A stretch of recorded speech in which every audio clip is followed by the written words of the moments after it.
start to. So in this one, we'll just drag the little green box here. And this is another way to plant or put your entities onto your level. There we go. It's more precise, and you don't have to drag them up out of the ground, at least for players. And there you go. You have your spawning for the one player. So we'll go back to entities here, and we'll look for light. There should be a light here. There's light. Entity light. Okay, basically entity light is lighting up the entity. It's just the entity. Actually, I think it also shines light off of the entity too. I forgot, but light and then light environment and light spot. Now, light environment you want to use in small areas here, like in a room or something. You want to put a light there. Light environment tends to light up the whole entire place here. And so let's go to, I tend to use Spotlight. It's easier and you have more customization with it. So we'll go to here. We'll paste one way up in the top here and create. There we go.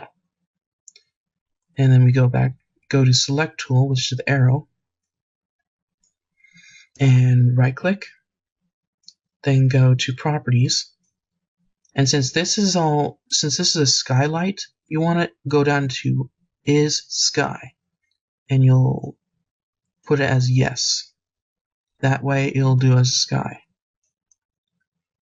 just like that. So there we go. We have the sky light.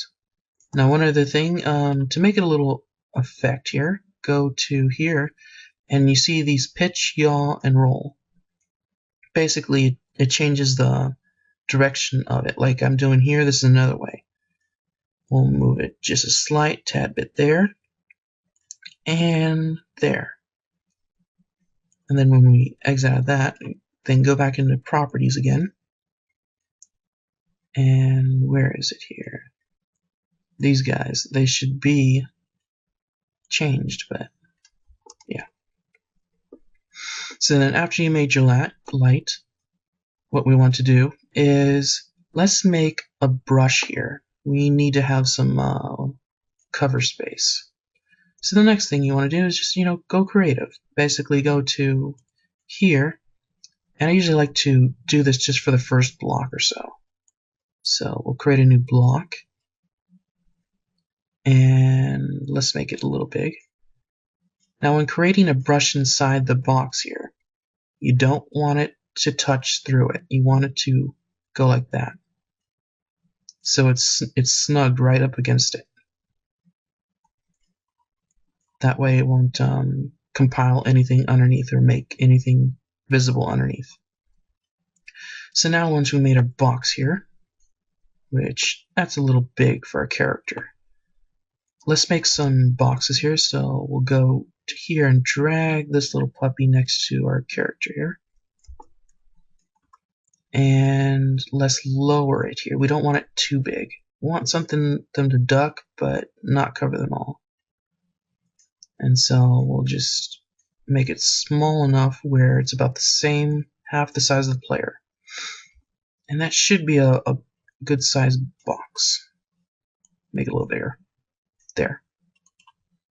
And then, let's browse for a box texture here.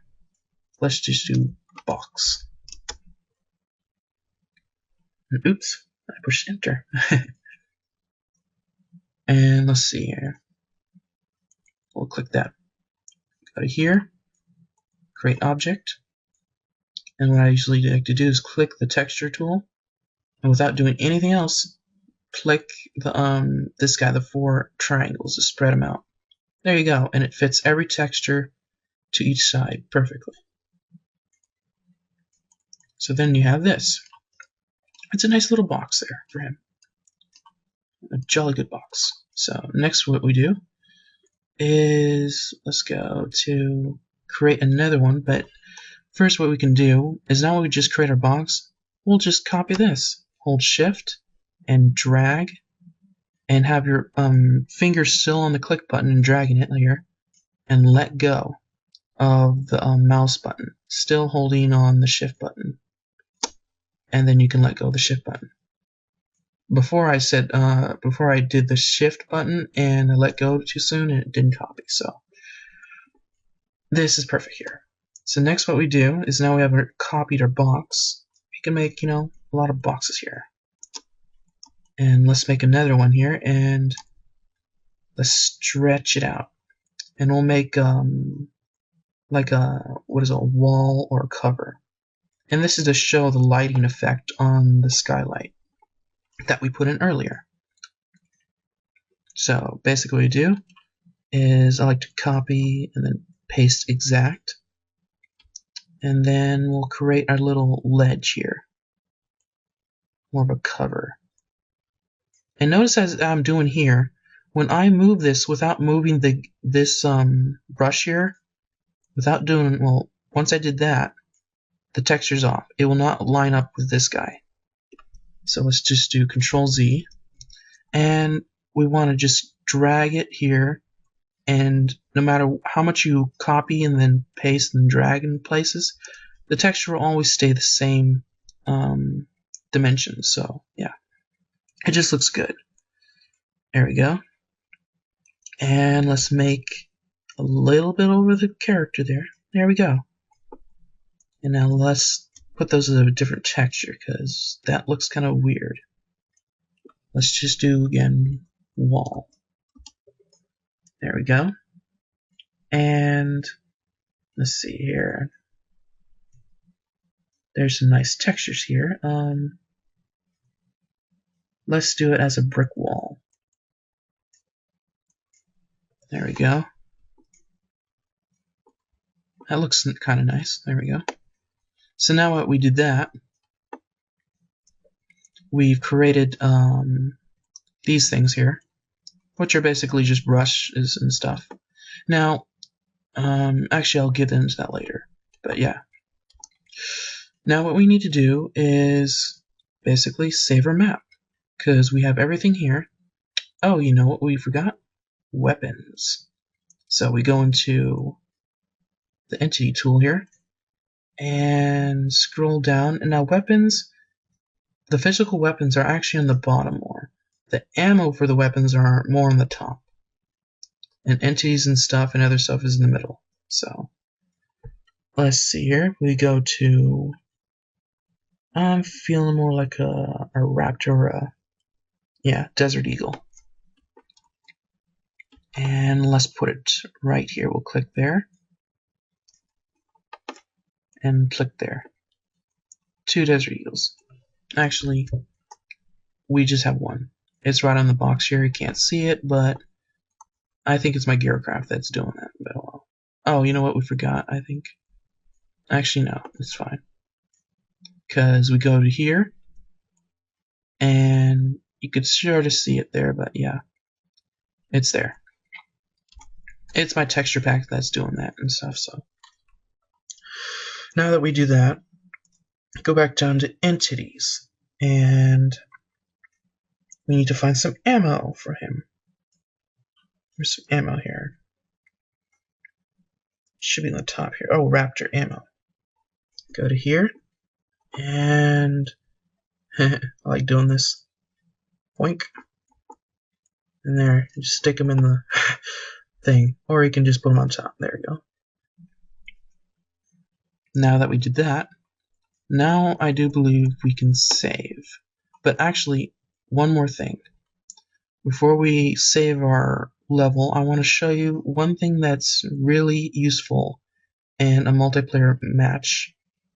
Is if you compile it right now and build your level, every person will start with a sniper, machine gun, and commando as a default. So you want to limit them to just, pretty much nothing. Then you can pick up whatever ammo's in the game. So it should be info player game mode. Something like that. It kind of gets a little difficult here looking through the things. Let's see here. game info node, and it should be here. Item game mode. Oh my gosh, I think I've done it. I haven't done it in a long time.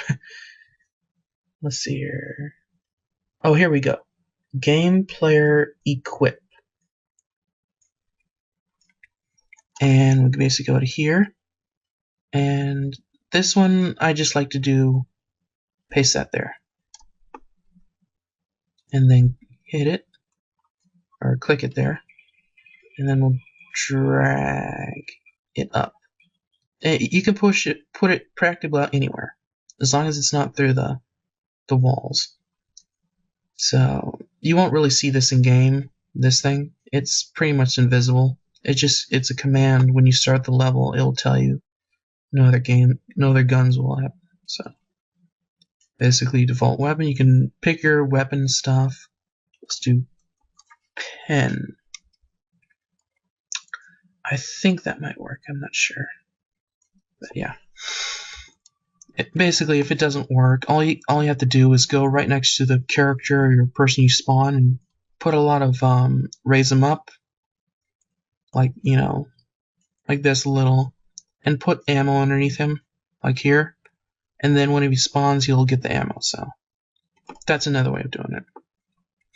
So now that we created the ammo and guns and boxes and stuff, including the light, now we can compile this here. So go to here and save. And let's see, this is kind of also important too, where we need to find where the maps are. And it's usually in your local disk, and then should be in NF editors. Should be right here. Open, or basically save, and it opens it. Go to maps. As you can see, I have a